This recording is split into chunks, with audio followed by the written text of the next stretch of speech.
remember, if it can go to Chapter 90, it can't go to Section 16. And remember, just think now back to the very beginning of classification. One of the first things that you're taught is type before material. So if you can classify something as a type of good, then you're going to put it there rather than going to material. Think about if you were talking to a client trying to identify the product. You'd say to them, what's it do? What's it for? What's it function? That kind of comment. And if that wasn't giving you any hints, you'd say, what's it used in? See if you can determine, whether it's got a particular application. How's it do it would be your next question. And then your last question would be, what's it made of? Okay, this week's questions. The first one, and I'm not sure that we haven't done something similar to this before. This is a screen for a tobacco line. So you've got a little drawing there that shows you a description of how tobacco is processed. And this screen goes in a machine called the impregnator.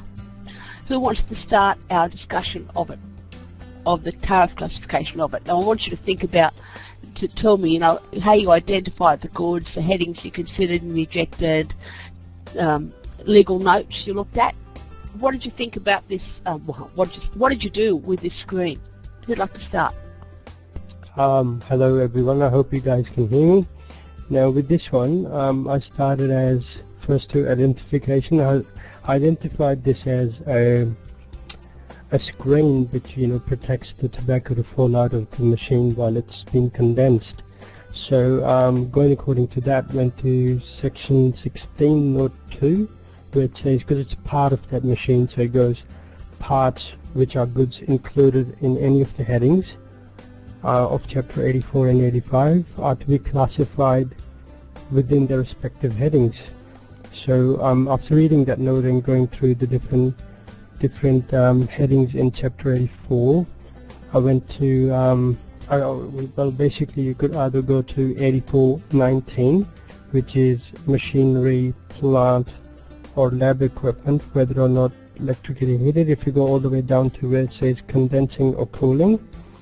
Or it could go into 84.78, machinery for preparing or making up of tobacco, not specified or included in this chapter. So I thought it would go in either of those two, because it can't go, you can't ask the question what it is made of, which is steel, so it can't go into 73, chapter 73, articles of steel.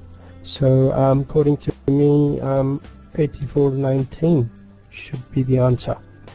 Really good explanation, Amandeep. And was there a reason that you chose 84.19 over 84.78?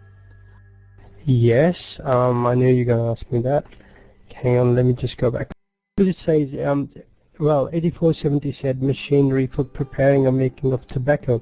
Well, I considered this equipment to just condense the thing, so it's not really, well, it is used as an impregnator for making the tobacco, but it could have been used somewhere else too for some other reason. Okay, so you thought that 84.19 was a more specific description? Yes, I just took it as a machine which just basically condensed the tobacco leaves to with the liquid carbon dioxide, so that's what I thought. I mean, that was a really great start. Good, good considerations, good set out, all the rest of it. Well done. Rebecca? Yeah, hi. I basically did pretty much exactly the same as Aman. I looked at 84.19 because of the change of temperature, and 84.78 because of Chapter 84 Note 2, which states if an article answers to a description in one or more of the headings of 84.01 to 84.24, and at the same time to one or more of the headings in 84.25 to 84.80, it is to be classified under the appropriate heading of the former group and not the latter, and that's how I got into 84.19, 90, 00. Well done, Rebecca. Yeah, Amandeep, you made a great start, and it was all the information we wanted to hear. But when you cut just that last bit when you had to choose between 84.78 and 84.19, and you think, oh my goodness me, which way am I going to go here? It was Chapter 84 Note 2 that gave you the guidance. There's a couple of things that I thought that I thought most people would actually go to 8478. One of the things that you need to think about here is that, remember when you're classifying parts of parts, so you needed to look at this as a part of the impregnator, not a part of the complete tobacco processing line. And so if you applied that sort of process to it, as in where's the next whole good, it's the impregnator, and the impregnator's the thing that's a part of the line, then all the impregnator actually does is change temperatures anyway. So really well done. Did anyone go anywhere else and they want to talk about it? It's not an easy one, and this chapter 84 note 2 is something that you are going to come across quite a lot. What you've got to be really careful of, however, is that if you're going to put it in 8419, just make sure that it is a machine that what it does is treat material by a change in temperature. That it's not a machine that is part of something else that it does. It uses heat or cold. There's a difference.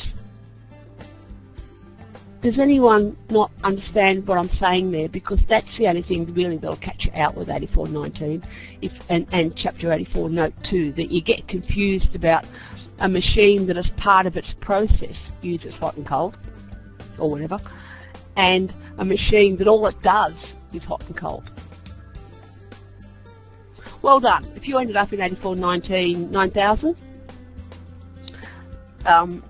that's a really good result. That question, if it was an exam question, would have been, say, a 7-mark question. So that gives you about 14 minutes to do it. You'll see it when you get the answers. And I've given you a little bit of a description. Now, this next one, question 2, they're the hydraulic supports. They're called shield supports, and they're used in longwall mines. Would someone else like to start a discussion on this one? I looked at, I had a bit of trouble in identifying the machine, and I thought of the one that was